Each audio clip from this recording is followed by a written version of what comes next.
Hello and welcome to Karlova Design channel.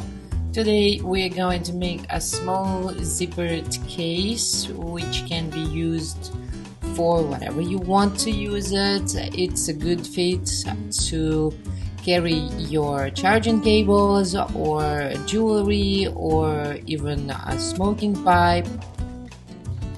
You will find the link to the pattern in the description. It's a small project, relatively easy. I think it's suitable for beginners, and I think everybody can accomplish it in just one day. So let's not waste any more time and get to work. The pattern is included in 3 formats, which is A4, US letter and the wide format, which I am using right now. The pattern consists of just 3 pieces, so let's cut them out. And you're also gonna need a 14 inches long zipper. I'm using one that has 5mm teeth. For the top and the bottom, I'm using combination tan leather, which is about 5 ounces or 2mm in thickness. It should have some body and structure to it. Do not use anything too soft or too thin.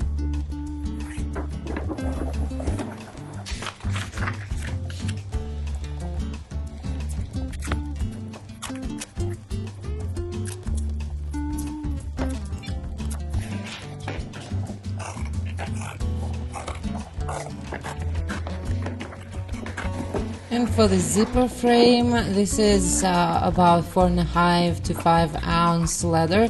It's a little bit softer, but this is not that critical. In this case, it's a medium hand, and I don't personally like the feel of this leather. It's like a chrome or aluminum tan, so it doesn't feel very natural. But it's not that important. This has to have some structure as well, but it can be a little bit softer than top and the bottom parts.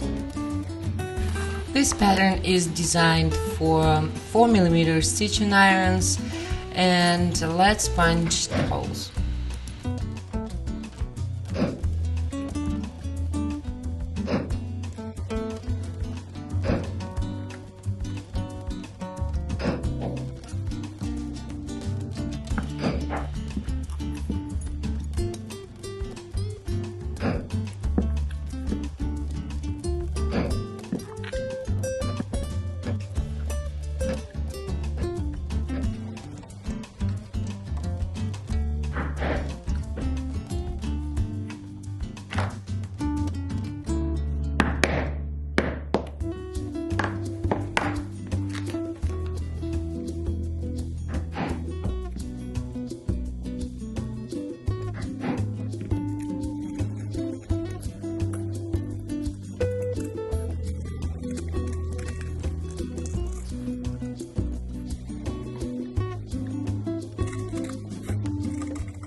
If you use some better leather for the zipper frame, I recommend doing the edges, as this leather does not allow me to burnish anything. I leave the edges untreated because I do not like and do not use the edge paint.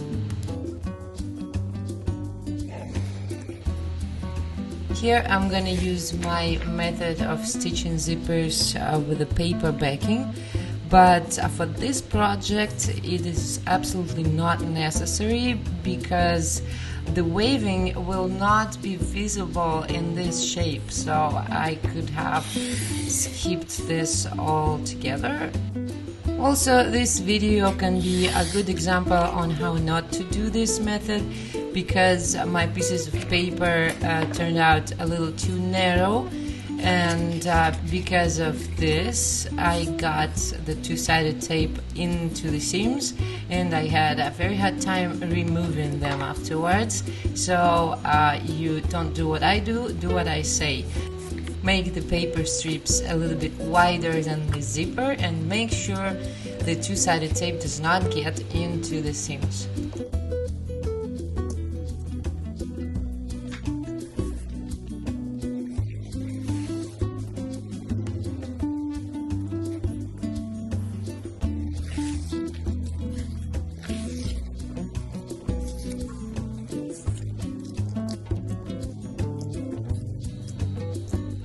Also, the paper backing makes it kinda easier to align the zipper, because the zipper itself stops moving and you can align it perfectly inside the frame.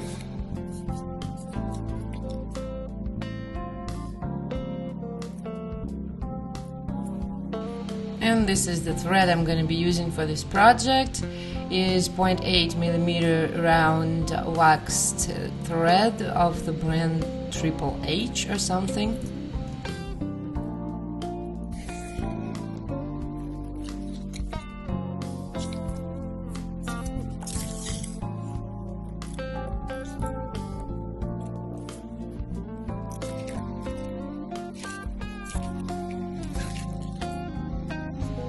Despite of that paper backing, I must mention here that whatever I do, my backside of zipper stitching always sucks big time. So when you see the final result from the flash side, do not get scared. This is how it looks. I'm not the best at stitching the zippers. I'm good at designing stuff, but my stitching skills are sometimes really questionable.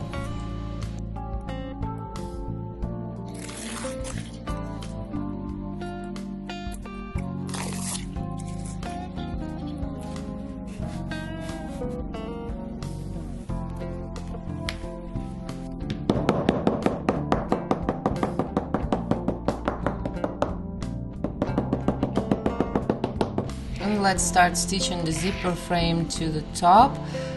We start with a marked hole. Actually, I only had one hole marked when I was stitching it myself, but then I thought it would be nice to mark start and end points, first and the last holes on both parts, so you don't get confused.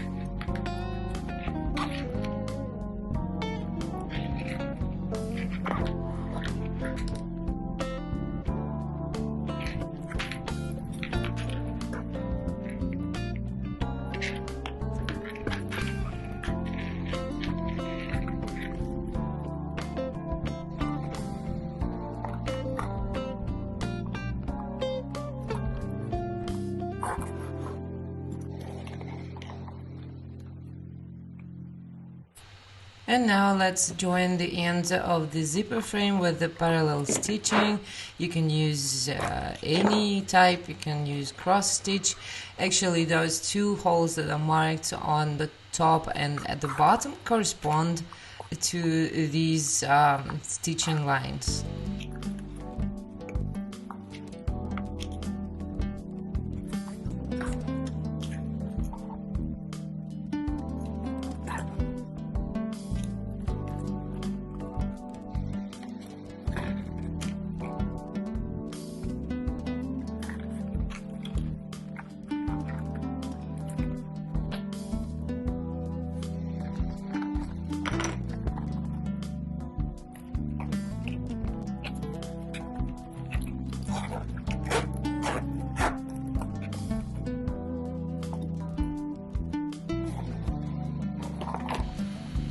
Now let's glue that little pocket that we have in here. This is done so this part does not fall inside and gets some support.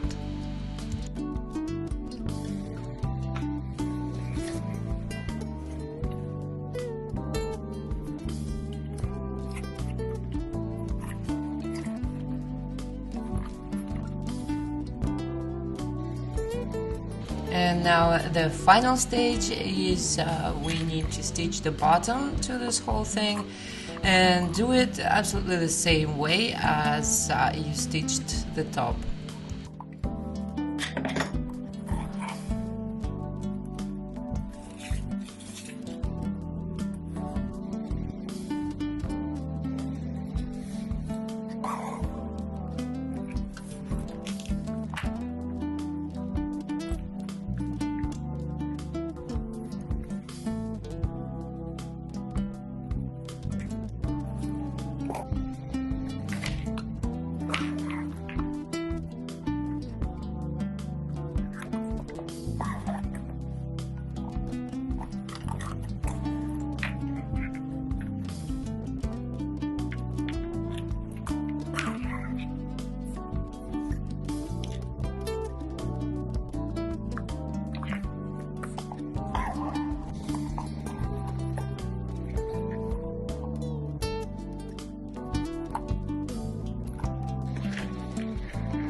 This is it. Now we can throw some stuff in it, and also like, share, comment, subscribe, and I will see you in my next tutorial.